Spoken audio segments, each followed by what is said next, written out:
Saturday. This morning also there has been no bread, no milk, no meat, no newspapers, but the sun is shining. It is astonishing that, thus early in the spring, the weather should be so beautiful. I met Mr. Commissioner Bailey, who said the volunteers had sent a deputation and that terms of surrender were being discussed. I hope this is true, and I hope mercy will be shown to the men. Nobody believes there will be any mercy shown, and it is freely reported that they are shot in the street or are taken to the nearest barracks and shot there. The belief grows that no person who is now in the insurrection will be alive when the insurrection is ended. This is as it will be, but these days the thought of death does not strike on the mind with any severity, and should the European war continue much longer, the fear of death will entirely depart from man, as it departed many times in history. The people in the streets are laughing and chatting. Indeed, there is gaiety in the air as well as sunshine, and no person seems to care that men are being shot every other minute, or bayoneted, or blown into scraps, or burned into cinders. These things are happening, nevertheless, but much of their importance has vanished. I met a man at the Green who was drawing a plan in the back of an envelope.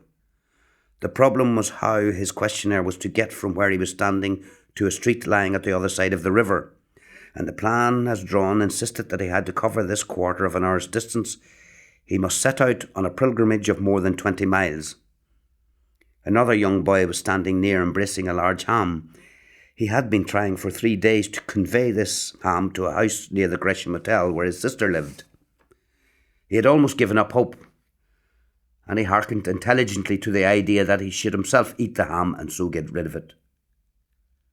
The rifle fire was persistent all day, but saving in certain localities, it was not heavy. Occasionally, the machine guns rapped in. There was no sound of heavy artillery.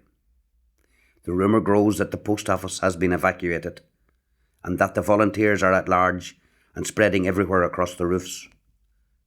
The rumour grows also that terms of surrender are being discussed, and that Sackville Street has been levelled to the ground. At 7:30 in the evening, calm is almost complete, the sound of a rifle shot being only heard at long intervals.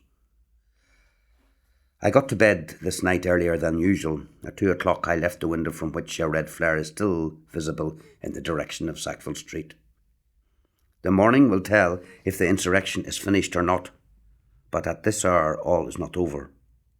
Shots are ringing all around and down my street, and the vicious crackling of these rifles grows at times into regular volleys.